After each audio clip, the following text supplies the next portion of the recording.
to see if the ball is carried. Marsh asking Dickey-Bird, not quite sure whether that's carried through to the keeper. He's going to ask Tom Spencer if he feels it's carried. A long deliberation, one either says yes or no fairly quickly there. But he's given him out. Yes, it seemed a long time.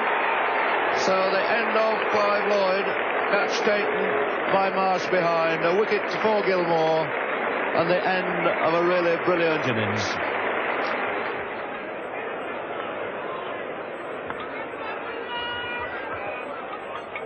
There's bowling. So Gilmore taking his third wicket. Kanhai fairly rapidly following his partner Lloyd. But the end of a most valuable innings there by the veteran West Indian player Rohan Kanhai.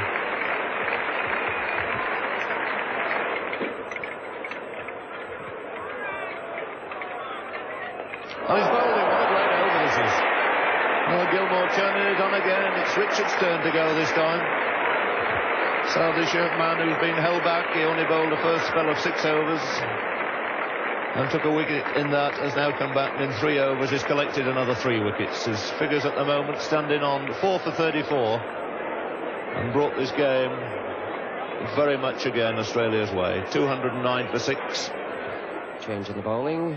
Doug Waters has bowled his last over, and it's now to be Jeff Thompson bowling to Boyce. Lilly, and it beats him into the boundary.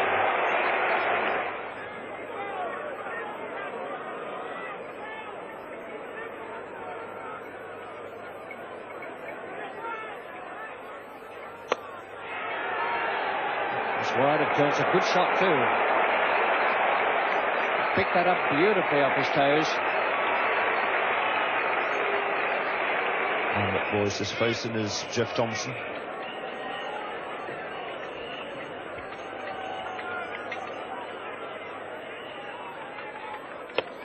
And that's a full pitch.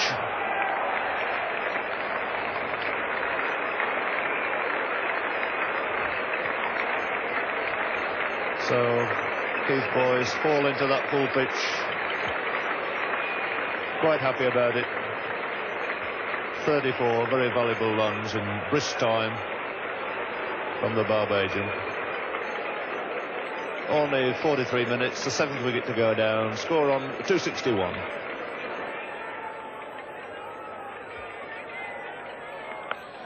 He's had a go at that. He's middled that one all right. It's a fine shot by Derek Murray. And Lilly getting the treatment. Another 6. And he will not learn that you can't bowl them halfway down to these West Indian cricketers, no matter what order they come in. Derek Murray at number 9. A fine hook shot into the crowd for 6. Boosting this West Indies score now to 282 for 7. And Murray has gone very quickly into double figures.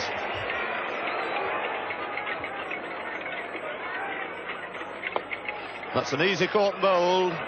Gilmore snapping it up, and that gives him 5 wickets, so 5 wickets for Gary Gilmore, following his 6 wickets against Leeds up at Headingley. What a great start he's had to this first tour of this country.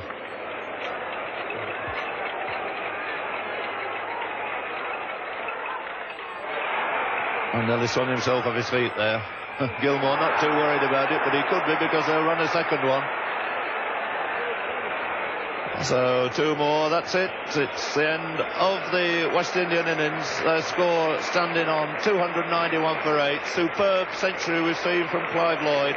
And the bowling honours here taken by Gary Gilmore, the man walking off with 5 wickets to his name. Well, what a massive task the West Indies had set Australia. 292 to win. No team had ever scored that many batting second in England in one-day cricket. But Rick McCosker and Alan Turner got the Aussies off to a sound start. So here now with the score 25 for no wicket is Boyce bowling to McCosker. And that's the first wicket down. Caught that second slip by Khalid Sharan, the breakthrough that West Indies needed so badly. Boyce just getting that leg cutter to run away from the right hand of McCosker. The run rate required by the Australians is just under 5 and over, 4.86. Great shot.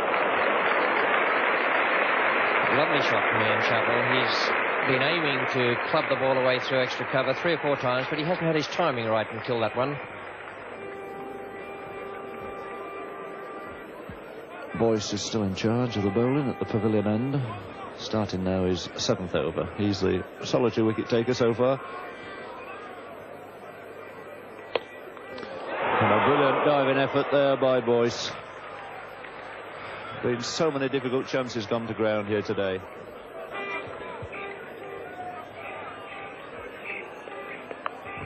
It's a short one, a great hook shot there by Alan Turner. Really latched onto that one, waiting for the short one. Put it away decisively behind square for 4. And Clive Lloyd, who invariably in these matches seems to come on for a few overs and very often snaps up with a valuable wicket. Field very much on the defensive, no slip for the West Indian captain. So the 2 captains here in direct opposition.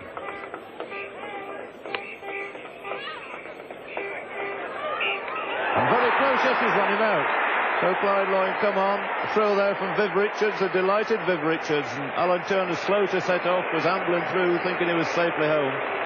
But the speed, mobility of Richards tricked him in the end. And that's a blow to Australia when they were going so very well indeed. And the West Indian crowd, who've been extremely quiet for the last 45 minutes, back on their feet again now. As the West Indies take the 2nd wicket, that of Alan Turner, run out for 40 with the score on 81.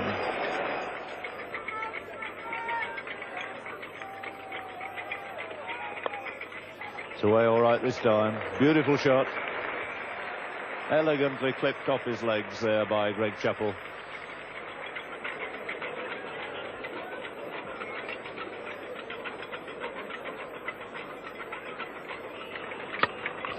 Short and hit away most powerfully this time by Chappell. Greg Chappell making a 2nd boundary there. What did he do to Ian Chappell?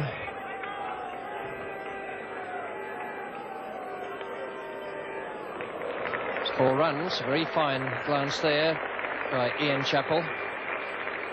So 5 runs from this over. Andy Roberts.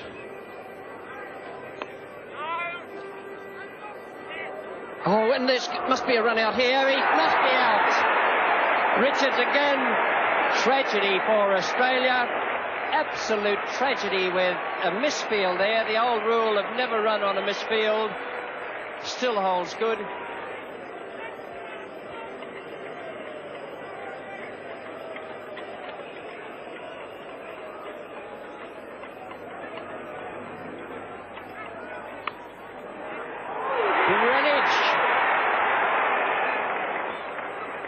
Waving that he hadn't caught it, it bounced just in front of him, but a great piece of fielding.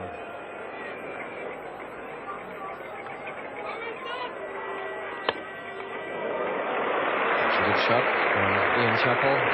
Ben Van Holders, the fieldsman, will pick it up inside the boundary. Just 3 to Chappell, and it brings up his half-century. So a good fighting innings from the Australian captain. He's unfortunately been concerned in the 2 run-outs that have occurred in the Australian innings, but he's batted very soundly. He gave 1 chance. His 50 came up in 100 minutes, and it has included 4 boundaries.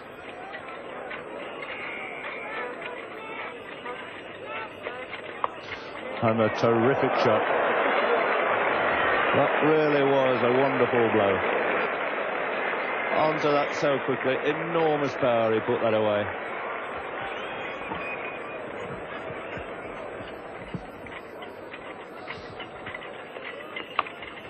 Oh, it's a glorious shot. Short, cut away off the back foot by Walters. And Walters certainly looking something of a menace now to these West Indian